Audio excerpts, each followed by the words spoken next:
Shalom à tous mes bien-aimés dans le monde entier.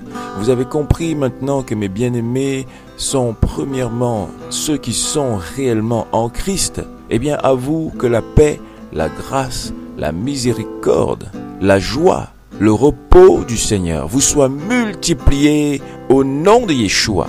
Et il y a aussi ceux qui ne sont pas en Christ, ceux qui sont dans le monde, ceux qui sont à l'extérieur.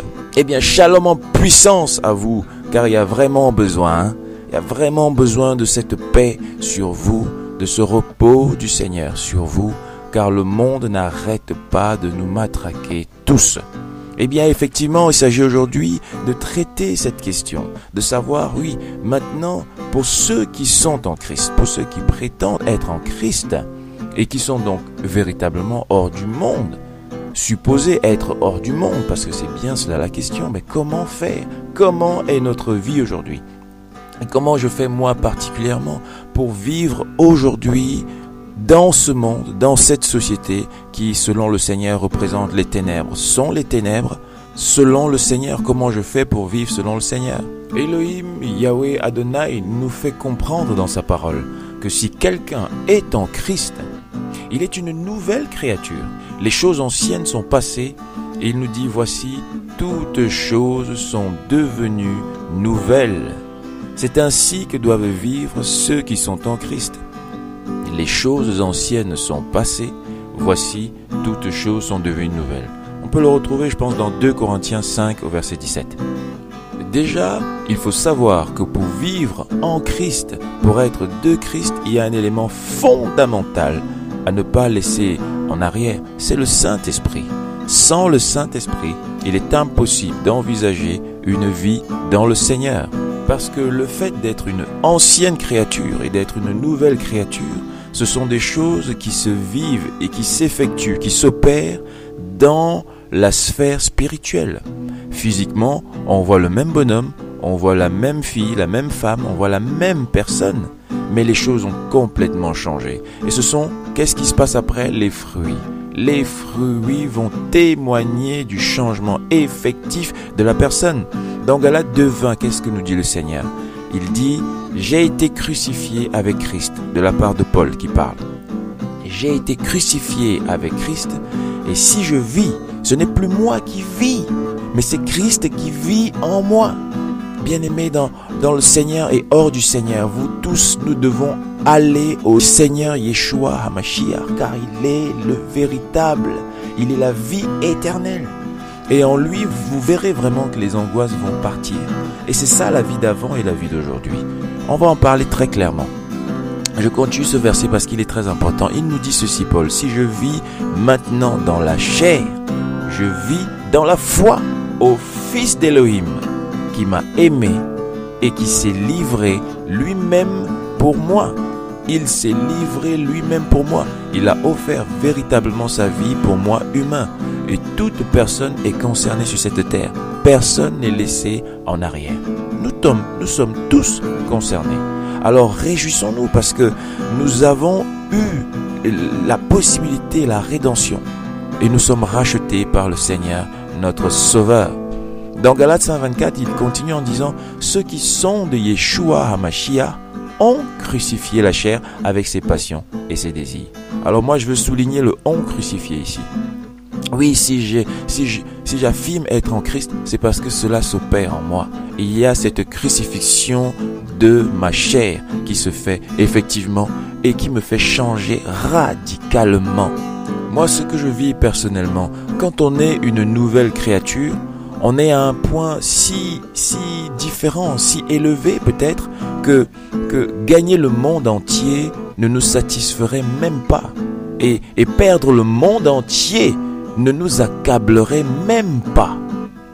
Maintenant, si je vous disais que c'était évident, ce ne serait pas totalement dans le véritable, car ce n'est pas évident du point de vue de la chair, bien évidemment, parce que nous restons dans le corps humain. Et si je vous disais que c'était très difficile, eh bien, ce ne serait pas dans le véritable non plus, parce que le Seigneur nous dit, et mon esprit le comprend très bien et l'approuve, que c'est facile.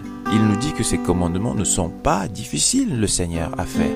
Qu'est-ce qui est difficile? Ne pas aller tromper son épouse, c'est ça qui est si difficile?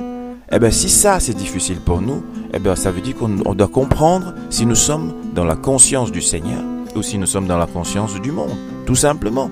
Parce que être en Christ, c'est comprendre que nous sommes dans une nouvelle conscience, dirigés par une nouvelle conscience, et que nous ne sommes plus sous la conscience du manger et du boire, la conscience du monde, la conscience de la réalisation ici-bas, la conscience du monde d'en bas. Mais nous comprenons les choses d'en haut.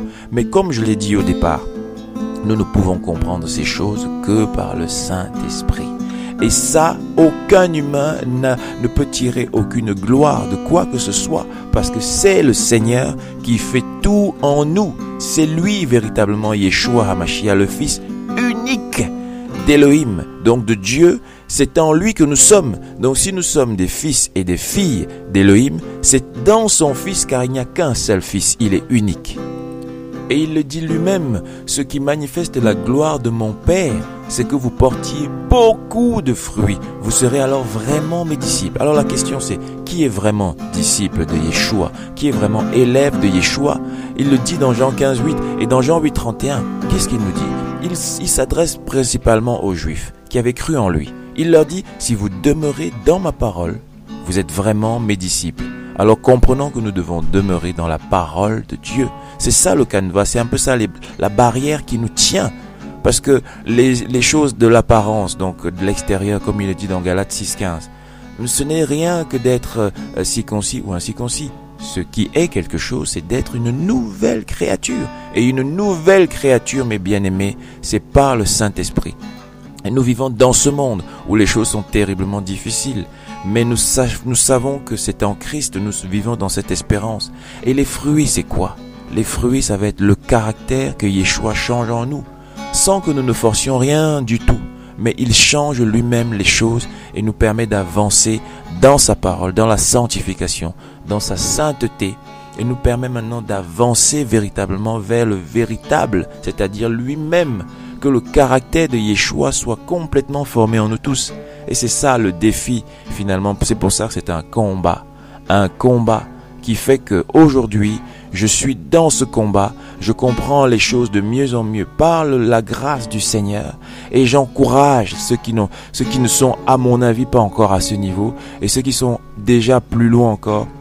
On s'encourage encore et encore. C'est pour ça que je vous bénis au nom de Yeshua et que les multiplications de toutes ces grâces soient effectives dans la vie de chacun. Que vous soyez dans la conscience du monde ou dans la conscience d'Élohim, dans les ténèbres ou dans la lumière.